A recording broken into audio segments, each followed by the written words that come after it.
Hema committee റിപ്പോർട്ടടക്കം പുറത്തുവരികയാണ്. പല റിപ്പോർട്ടുകളും പല ഘട്ടത്തിലും സിനിമാ മേഖലയെക്കുറിച്ചടക്കം നിരവധിയായി തവണ പുറത്തു വന്നിട്ടുണ്ട്. സിനിമയിൽ പവർ ഗ്രൂപ്പുകൾ പ്രവർത്തിക്കുന്നുണ്ട് എന്നടക്കമുള്ള പല ആരോപണങ്ങളും അതുമായി ബന്ധപ്പെട്ട അന്വേഷണം അടക്കം നടന്നതാണ്. ആ ഘട്ടത്തിൽ അന്ന് ഇതുമായി ബന്ധപ്പെട്ട പവർ ഗ്രൂപ്പുകളടക്കം വലിയ രീതിയിൽ ഉണ്ട് എന്ന് വാദിച്ച തിലകൻ, അദ്ദേഹത്തിന്റെ മകനാണ് ഇപ്പോൾ നമ്മളോടൊപ്പം ചേരുന്നത്.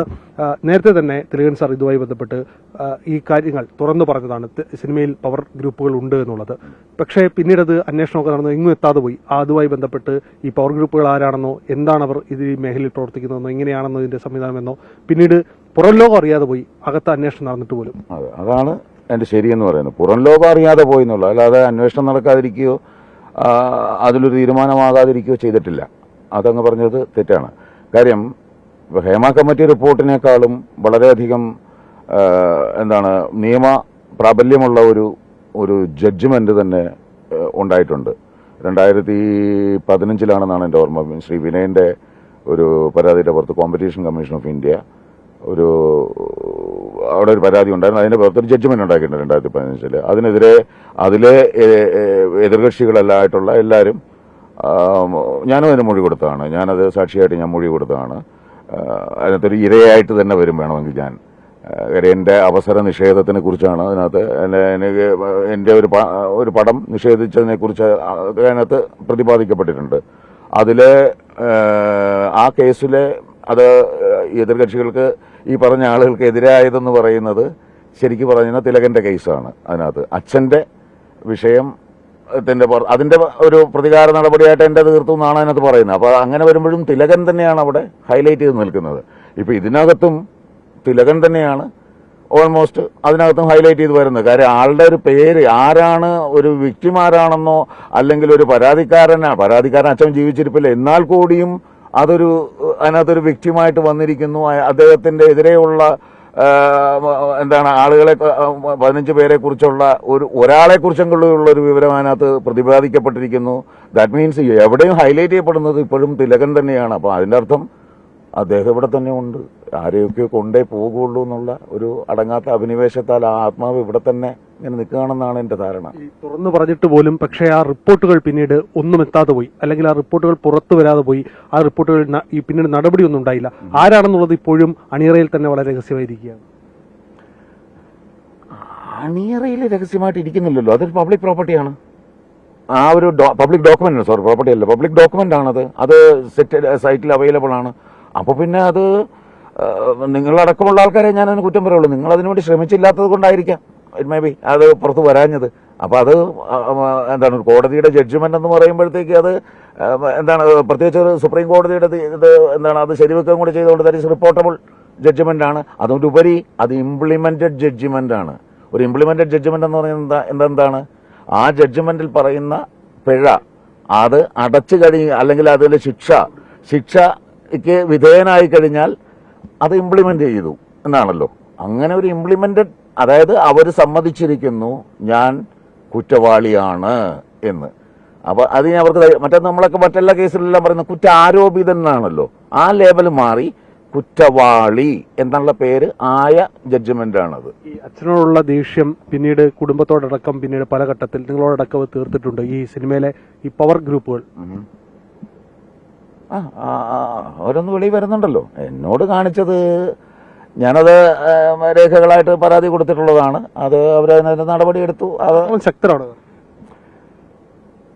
ശക്തരെന്ന് പറയുന്നത് എന്താണ്? നമ്മള് ഈ പലതും ശക്തി എന്ന് പറയുന്നത് നേരെ അടിക്കുന്നതാണല്ലോ. നമ്മൾ അങ്ങനെയല്ലേ പണ്ട് നമ്മുടെ പുരാണങ്ങളിലൊക്കെ പറയുന്നത് അങ്ങനെയാണല്ലോ. മല്ലന്മാര് 2 പേര് ശക്തി തെളിയിക്കുക എന്ന് പറഞ്ഞാൽ 2 പേരും അങ്ങോട്ടും ഇങ്ങോട്ടും മല്ലയുദ്ധം നടത്തിയൊക്കെയാണ് ശക്തി തെളിയിക്കുന്നത്.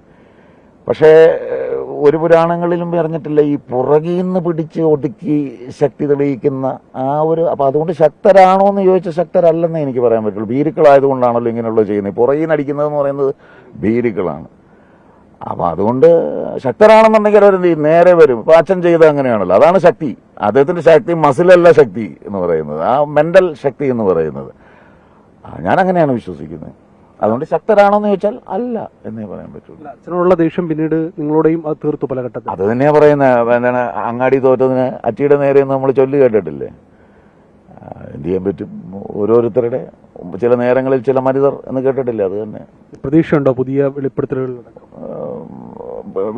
ഉണ്ടാവും. ശുദ്ധികലശം ഉണ്ടാവുമെന്ന് ചോദിച്ചു കഴിഞ്ഞാൽ ഇപ്പോൾ നമ്മളത് പല സമാന രീതിയിലുള്ള പല സംഭവങ്ങളും പല ഇൻഡസ്ട്രികളിൽ നിന്ന് നടന്നിട്ടുള്ള സംഭവങ്ങളായിട്ട് നമ്മൾ തട്ടിച്ചു നോക്കേണ്ടിയിരിക്കും. അവിടെയൊക്കെ എത്രത്തോളം ഉണ്ടായിട്ടുണ്ട്, ഇവിടെ ഉണ്ടാകുമോ, അതാണല്ലോ വിഷയം. അല്ലെങ്കിൽ അതിനകത്ത് കാര്യമില്ല. അങ്ങനെ തട്ടിച്ചു നോക്കുന്നിടത്തോളം കാലം അങ്ങനെ ഈ ഇപ്പോൾ നമ്മുടെ ഈ ഒരു അന്തരീക്ഷം നല്ല വാക്കലല്ലോ പറയേണ്ടത്, നമ്മുടെ ഈ ഒരു കാലാവസ്ഥയിൽ അത് പറയാം, അപ്പോൾ മനസ്സിലാവുമല്ലോ. കാലാവസ്ഥയിൽ എനിക്ക് തീരെ പ്രതീക്ഷയില്ല എന്നേ പറയാൻ പറ്റുള്ളൂ.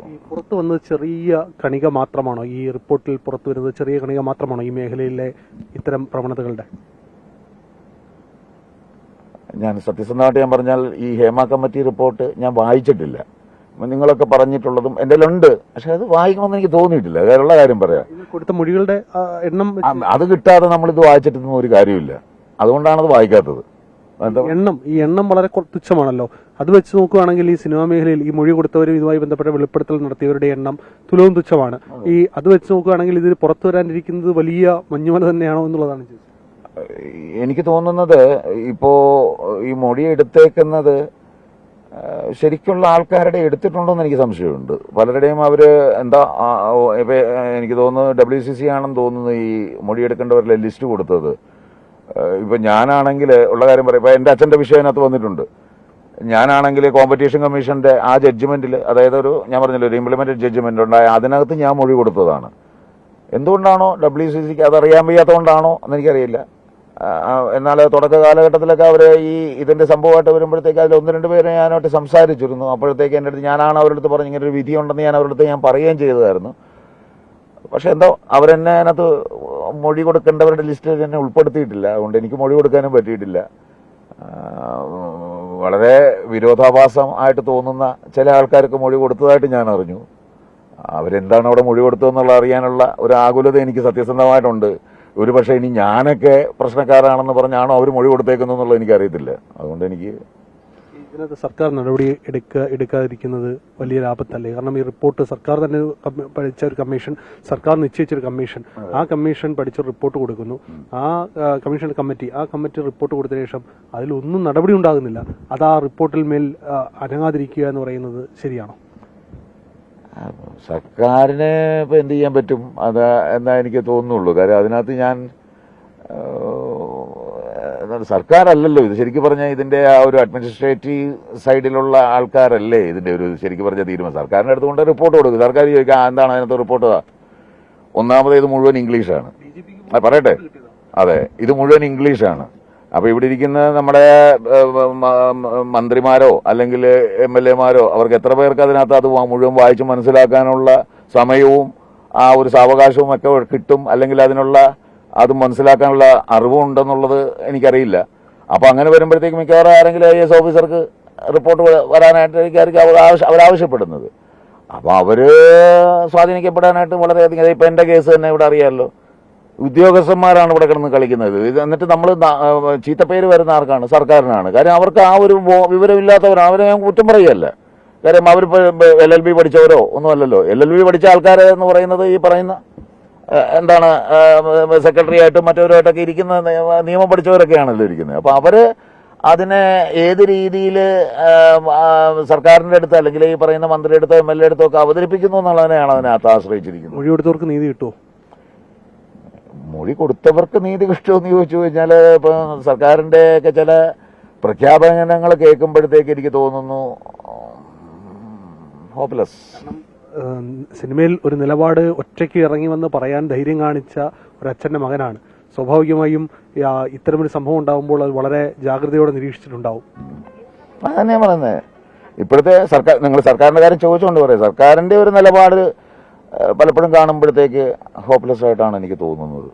ബാക്കി പിന്നെ ഇപ്പൊ ഞാനിപ്പോ ഈ അദാലത്തിൽ വന്നപ്പോ ഇറങ്ങിയതുപോലെ ഇരകൾ നേരിട്ട് ഇറങ്ങേണ്ടി വരും. അങ്ങനെയാണെങ്കിൽ ചിലപ്പോൾ നടക്കും. സർക്കാർ പറയുന്നത് ഇരകൾ നേരിട്ടിറങ്ങട്ടെ എന്നുള്ളതാണ്. അതെ, അത് തന്നെയാണ് പറഞ്ഞത്.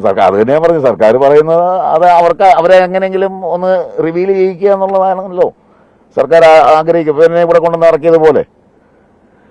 അതല്ലെങ്കിൽ നിങ്ങൾ എന്നെ ഇപ്പൊ പിടിച്ച് ചെയ്യും, അല്ലെ ഞാൻ ക്യാമറ മുമ്പിൽ പോലും വരില്ല. കാരണം എന്റെ അവസ്ഥ അതാണ്. അതുകൊണ്ടാണ് കാര്യം ഞാനിത് ഒരു പടത്തിന് വേണ്ടി ചെയ്യാനിട്ടിരുന്നതാണ്.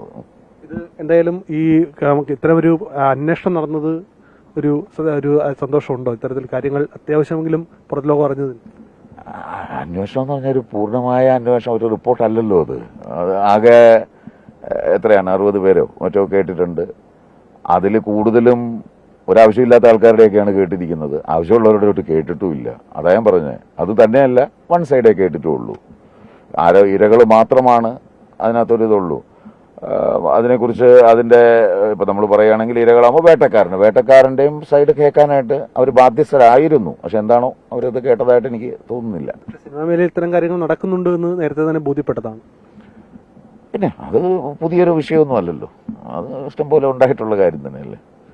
അത് നമ്മൾ ഹിസ്റ്ററി അതിനു വേണ്ടിയിട്ട് വേണമെങ്കിൽ നമുക്കൊരു എന്താ പറയുക, ചരിത്ര പുസ്തകം തന്നെ ഇറക്കാവുന്ന കാര്യങ്ങൾ ഒത്തിരി നടന്നിട്ടുള്ളതല്ലേ. അതെല്ലാവർക്കും അറിയാവുന്ന കാര്യം. അതാ ഞാൻ പറഞ്ഞല്ലോ, മറ്റ് ഇൻഡസ്ട്രിയിൽ നടക്കുന്ന അത്രയും സംഭവം അതേപോലൊക്കെ തന്നെ ഇവിടെ നടക്കുന്നുള്ളൂ. പക്ഷെ ഇവിടുത്തേത് കൂടുതൽ എക്സ്പോസ്ഡ് ആവുന്നു എന്നുള്ളതാണ് അതിനകത്തെ വിഷയം.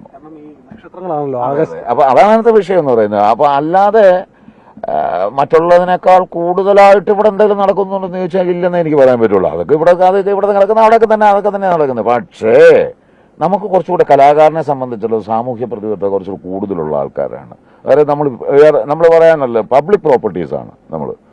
വെച്ചാൽ അവർക്കൊരു അവകാശമുള്ള, നമ്മൾ അവരുടെ ഒരു അവകാശമാണെന്നുള്ള തോന്നൽ സ്വാധീനിക്കാൻ കഴിയും. അവരെ പെട്ടെന്ന് നമുക്ക് മാറ്റിമറിക്കും. ഞാനിന്ന് അവിടെ പറഞ്ഞൊരു വിഷയം തന്നെയാണ്. എന്നെ അധികം നേരം ഇവിടെ ഇരുത്തരുത്. ഞാൻ പറഞ്ഞാൽ ആൾക്കാർ കേൾക്കും. കാര്യം എൻ്റെ ശബ്ദത്തിൻ്റെയും പ്രശ്നമാണത്. എനിക്ക് നന്നായിട്ട് സംസാരിക്കാൻ അറിയാം. കാര്യം കൺവിൻസ് ചെയ്യാൻ എനിക്കറിയാം. അതുകൊണ്ട് തന്നെ എന്നെ ഇവിടെ അധികം നേരം, അതുകൊണ്ട് തന്നെ എന്നെ നേരത്തെ പിടിച്ചിട്ട് വിട്ടത്. അപ്പോൾ അതാണ് അതിനകത്തെ കാര്യം എന്ന് പറയുന്നത്. നമുക്ക് പറഞ്ഞാൽ ആൾക്കാരെ കേൾക്കുന്ന ആൾക്കാരാണ് ജനങ്ങൾ. പറഞ്ഞ് നല്ലത് കാര്യം അവർക്കെന്താണ് ഫാക്ട് പറയുന്നത്, ആര് പറഞ്ഞാലും കേൾക്കും. ഇന്നെന്നുള്ള ആളല്ല, എല്ലാവരും പറയുന്നത് കേൾക്കും. റിപ്പോർട്ടിനകത്തെ അമ്മ സംഘടന ഇക്കാര്യത്തിൽ ഒരു നിലപാട് വ്യക്തമാക്കേണ്ടതല്ലേ? ഇത്രയും ദിവസമായി ഒരുപാട് പേരെ, എന്നുവെച്ചാൽ ആരാണ് ഇതിനകത്തെ പ്രതികളെന്നോ ആരാണ് ഇതിനകത്ത് പ്രതികളല്ലാത്തതെന്നൊന്നും അറിയില്ല. എല്ലാവരെയും ഒരേ രൂപത്തിൽ ചിത്രീകരിക്കപ്പെട്ടിരിക്കുകയാണ്. എന്നുവെച്ചാൽ എല്ലാവരെയും ഒരേ ചട്ടക്കൂടിലേക്കാണ് മാറ്റി നിർത്തിയിരിക്കുന്നത്. പക്ഷേ ഇത് ആരാണെന്നുള്ളത് തെളിയേണ്ടതല്ലേ? അതിനകത്ത് അമ്മ സംഘടനയെങ്കിലും ഒരു നിലപാട് വ്യക്തമാക്കേണ്ടതല്ലേ? അത് അമ്മ സംഘടനയോട് ചോദിക്കും. ഞാൻ അമ്മ സംഘടനയായിട്ട് ഞാൻ ഈ നാട്ടുകാരനല്ല, ഒരു കലാകാരൻ നിലയിൽ അത് കാര്യം എനിക്ക് അവസാനം അവരെന്നെ എക്സ്പെൽ ചെയ്തുകൊണ്ടുള്ള നോട്ടീസിനകത്ത് അവർ പ്രത്യേകം പറഞ്ഞിട്ടുണ്ട്, ഈ അമ്മ സംഘടനയുടെ പേരോ നാളോ നക്ഷത്രമോ ജാതകമോ ഒന്നും ഇനി എവിടെയും ഞാൻ ഉപയോഗിക്കാൻ പാടുള്ളതല്ല.